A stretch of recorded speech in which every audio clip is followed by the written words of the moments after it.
Now this week's travel tip is the budget, the dreaded budget. Make sure you have one and make sure you stick to it. A good idea if you're going on a long trip is to do the monthly, and that way you can do some tweaking in the second month if you haven't got it quite right.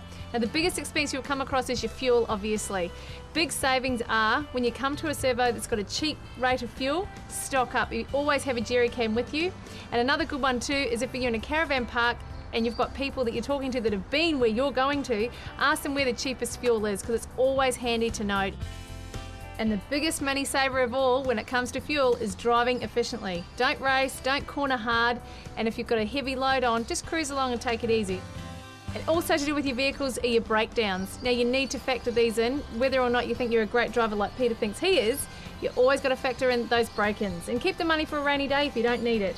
And keeping in full comprehensive insurance. You cannot go past it. It might cost you a little bit before you leave, but I'm telling you, you will not regret it.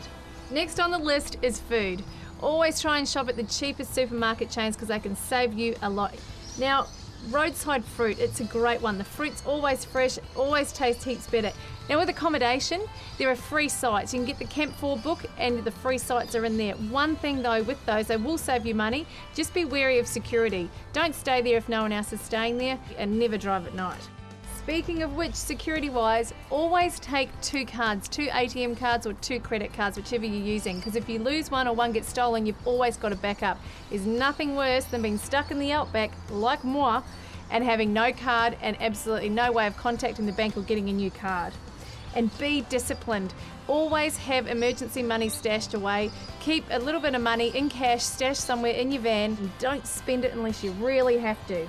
Now, entertainment is a very interesting one. A lot of people budget for a big budget for entertainment and sightseeing. You'd be surprised at how many entertainment places and sightseeing are free. So do your research before you leave.